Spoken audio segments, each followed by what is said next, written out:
The single most influential person in the development of Icke's current ideas is a man named Brian Desborough. Desborough wrote a lot of conspiracy articles and posted them on the internet in the mid-90s into the 2000s. Later, these articles would be compiled into a book. Desborough is behind an astonishing amount of Icke's research. There's a lot of interesting things about Mr. Desborough. First of all, despite the fact that his bio says that he served as a director of research and development for several American high-technology companies and has provided consultation to a company involved in deep space research, there's no record of him doing anything like this on the internet, which seems odd since you would think that if a person who was publishing material on the internet so early in its history, that he would also leave some trail to his apparently earth-changing scientific research. Another interesting thing is that despite the fact that Icke, when referring to Desborough, calls him his American scientist friend, you can read Desborough's own bio to find out that his information was given to him by spiritual beings like Icke. Desborough says, during an out-of-body experience which occurred in 1971, he encountered 5 highly spiritually evolved, non-physical beings who informed him that he must write a revisionist history of the world. The purpose of the book was to take the readers out of their comfort zones by presenting them with truth regarding such diverse subjects like the true location of Atlantis, the duplicitous acts of the Illuminati, and the fundamentals of free energy technology. It was not until later that the author learned that the non-physical entities that he had encountered were associated with a non-physical directorate who were the overlords of a group of terrestrial mystics known through the centuries as the Quadragon. It is the role of the Quadragon to intercede in the political affairs of the world periodically in an attempt to elevate the level of human spirituality. It's interesting that, like David, Desborough also speaks out very harshly against Alice Bailey and the Ascended Masters in his book. He even says, the Lucius Trust is a major New Age command center on behalf of the Illuminati. And her book, Education in the New Age, outlined a social engineering program which later was adopted by the Club of Rome. In it she wrote, the science of eugenics will grow. Desborough also writes, Ascended Masters were in actuality merely nicknames she had assigned to the wealthy Masonic patrons of the Theosophical Society, and displayed outrage against phony psychics claiming to channel these non-existent beings. But in an equally amazing feat of doublethink, Desborough believes the exact thing that Alice Bailey believes. That is, that the non-physical directorate, or ascended spiritual beings, are intervening in the political affairs of the world in an attempt to elevate the level of human spirituality, which is arguably the main point to theosophy, as well as all the stuff about the Aryans, which we will see later. As far as Desborough's scientific background, according to his bio, it seems to be limited to a story he tells where a chance encounter with a pediatrician who had been one of Wilhelm Reich's research associates gave him access to all of his notes, which he says enabled him to acquire a knowledge of weather engineering and organotic science. In addition, as luck would have it, a similar thing happened to him, but this time it was with Nikola Tesla's notes. He says he met an old lady at a spiritual healing circle who had asked him if he liked Nikola Tesla. She apparently then told him a story that he writes on his website. It says, quote, one day, continued the lady, Tesla felt a tug on his coat sleeve. Looking down, he saw the landlord's 12-year-old son, who said, Mr. Tesla, will you teach me all that you know? Tesla was so impressed that the boy became one of Tesla's enthusiastic protégés, and later married the lady the author had just met. The lady then provided the author with some of her late husband's research notes on free energy and anti-gravitic technology. In this manner, many doors were opened, thus enabling the author to acquire meaningful data for his 2 books. The strangest part about Desborough's bio, in my opinion, is that he claims to be an expert at deprogramming mind control victims. He claims that he does this in order to get information out of them to help his research into the New World Order. He has written quite a lot about trauma-based mind control, and at that time, very little was known on the internet about it. And it does appear he knows quite a lot about how to program multiples. This will become very interesting as we continue this investigation. So with all that in mind, let's take a look at how David Icke was influenced by Brian Desborough. Icke's book, The Biggest Secret, is the first time that I know of that Icke mentions Desborough in print. He dedicated that particular book to him, and he cites him profusely throughout the book as his source for things like Martians coming to Earth and founding the Aryan race, which the Reptilians used to overtake the planet. Brian is also the source for much of the information on the Babylonian world, and things like black people are a result of the Earth being closer to the Sun at one point, the Ice Age being an illusion, monoatomic gold, directed energy weapons, UFOs are government craft, crop circles are space beams, David's new view on Jesus, and much more. Ivan Fraser, the other person who David dedicated his book, The Biggest Secret, to, later spoke out against David and said this about Brian Desborough, quote, "Is there anything David could tell us about Brian Desborough's background to allay any doubts we may have about his integrity, considering his massive influence in the content and direction of The Biggest Secret?" Also, Icke's subsequent book called Alice in Wonderland and the World Trade Center Disaster is no better than a copy and pasting of Brian Desborough's article entitled The 9/11 Disaster, The Myth and Reality. If you have read Icke's Alice in Wonderland book on 9/11, please read Desborough's article when you have time, and you will see that the information in there is exactly the same. The wording, even the mistakes. But the curious thing is that even though it's clear from reading Desborough's 9/11 article that Desborough is the one who did all the research, Icke doesn't cite Desborough one time in his book, even though it's painfully obvious that it was taken from him. I think that Desborough was quite content to feed information to Icke, even if he got no credit. One example of this is in regard to the Reptilian scandal. As I mentioned, The Biggest Secret is dedicated to Brian Desborough and another man named Ivan Fraser. According to Fraser, it was Desborough that introduced Icke to Arizona Wilder, and it was her testimony that ended up being the reason why Icke went public with the Reptilians thing.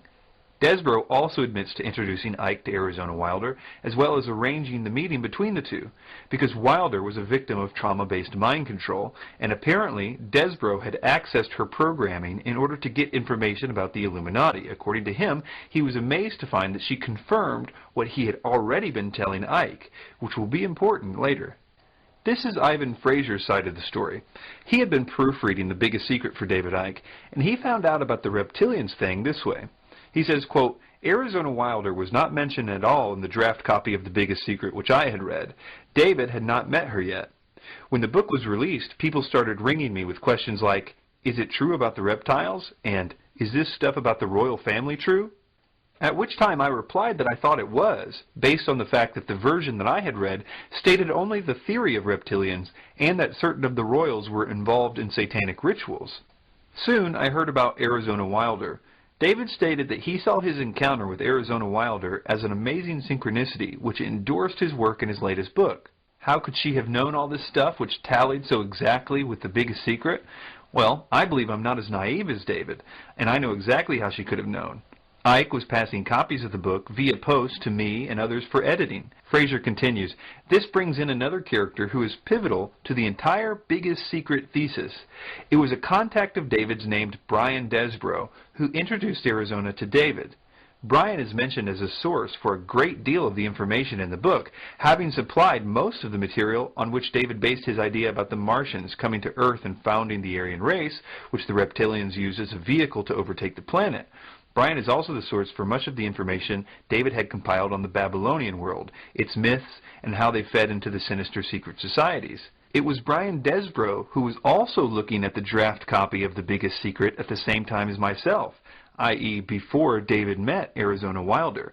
Therefore, the fact that Brian Desborough may be responsible for fundamentally leading the direction of David's research, if not planting much of the basis of the book in David's mind, is obvious. But then, to be the same person responsible for giving him the so-called eyewitness to testify to the verity of that information is highly suspicious.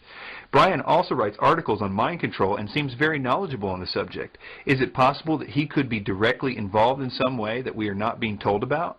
Fraser also says that Arizona endorsed Desborough's theories so closely that, quote, "you would almost think she had already read the book or had been given the information beforehand." He continues, "Or considering that she claims to be an ex-mind-controlled slave, could it be that she was pre-programmed? Testimony from Mark Phillips and Kathy O'Brien as to how arduous it is to deprogram a CIA slave makes me very suspicious that Arizona Wilder could be considered reliable. She claims that since her programmer died, the programming broke down. I don't believe this can be accepted as such, and external experts would have to be brought in to convince me that if she was controlled to the highest level, that she could be so deprogrammed now to be considered reliable. Brian Desborough describes the story in this way. My own research, based on unpublished astrophysical data, revealed that Mars originally occupied our planet's orbit and was populated by a technologically advanced Aryan race. A celestial catastrophe displaced Mars into its present orbit, forcing the Aryan survivors to colonize our planet and subsequently construct the Great Pyramid. Then they were overthrown by an evil priesthood who established the royal court of the dragon in Egypt. While David was writing his book, it was my good fortune to meet the mother goddess of the Illuminati. She corroborated my research, adding that the Illuminati hierarchy are shape-shifting dragons who require the consumption of Aryan blood in order to maintain their shape-shifting capability, hence their opposition to interracial marriages. As we watch these clips of Arizona Wilder, notice that when she was asked about the history of the reptilians, that she says that she was made to learn this. No matter who she thinks taught her this information, the fact that a bunch of Satanists made someone learn something sounds like programming to me. In your experience being brought up in this Illuminati environment, were you ever told anything about where these reptilians came from and what is the history of it all? I was made to learn through Mothers of Darkness, which is a certain aspect of the organization, because that was an early part of my training, the history of what was the Illuminati on this planet. And what I learned was that the Aryans originally were from Mars, and the reptilians came to that planet they came from another place, they came to that planet, they came to rule, because they wanted to mix, so they said, with that race, and but they became the overlords. That's an interesting term, overlords. Brian Desborough uses it almost 30 times in his book, compared to Icke using it one time, and even that was in a quote. It doesn't prove that the info was planted by Desborough, but it is a suspicious coincidence. And the Martians, or Aryans, were seeking to escape from it. They went to the moon, and then were there attacked, and they then went to Earth and established culture here on Earth approximately 6,000 years ago. And at that point in time, they were doing well, and they were mixing with the indigenous population of this earth. They were getting along with, and then about 4,000 years ago, the reptilians arrived here, and again began to take over. And they instilled themselves in different places underground in the earth, and also this one part of them, the ruling part, took over and became involved in the politics and in the religion, and started controlling through these means at that point in time. A woman named Svali, who is widely regarded as trustworthy by many in the truth movement of all backgrounds, claims to be a former programmer for the Illuminati. She is currently in hiding, we hope, but her writings, which are still posted on the internet, fill in many of the details about how mind control slaves are programmed. One time she was asked about this reptilian idea. The question is, Svali, I have to ask you this. There are stories floating around on the internet about the Illuminati and other agencies being run by extraterrestrials, in particular a reptilian race operating from a higher dimension. Any thoughts on that? My answer will probably cause a lot of anger, and it's not meant to step on any toes. Here it goes. I've never seen an alien or extraterrestrial. I have seen some programming to make people think they saw aliens as a cover story for programming, if they remembered. None of the head trainers I knew or others on the Leadership Council believed in aliens, although I never asked them. I personally believe that the reptilian stuff is actually the demonic at work. I have seen shape-shifting and other stuff because of demonic influence. Okay, so some of you here will say, gee, she believes in demons. That's as far out as aliens. Well, this is what the Illuminati certainly believe in. They know there are spiritual realities, and they think that they can control them. Those of a more cynical bent would say that the shape-shifting was a drug-induced hallucination and group hysteria in the context of a ritual setting. I will let each reader decide based on their personal comfort zone, but no, absolutely no reptiles or aliens seen in Washington, D.C. or San Diego, California as of 5 years ago. At least I never saw them. Interesting that Icke seems to validate this idea that spirits can make a person shapeshift. It was a lady who channeled this consciousness back in 1990, and I'll just read what it said because it's so relevant to now with the hindsight of the years that have passed. And if anyone doesn't, believe in shapeshifting, they should have seen this woman's face when she was doing this, because she became someone else. Her face, it was like, whoa, changed to a completely different face. I would say that Arizona Wilder's testimony is worth listening to. It seems to be consistent with high-level satanic rituals.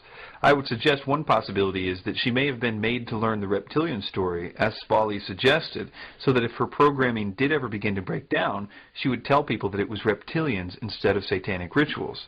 Something that a lot of people miss about her testimony is that the entire purpose for the ritual she did was to summon what she calls demons, or old ones, so that they could give more information about how the New World Order should be set up to the top-level people.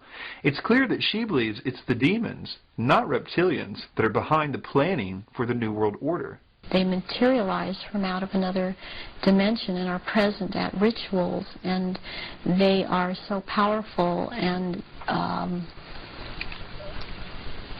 their presence is such an evilness about them, and they want out of this other dimension, and they have to be called out by someone who has that power, and the reptilians don't have this power.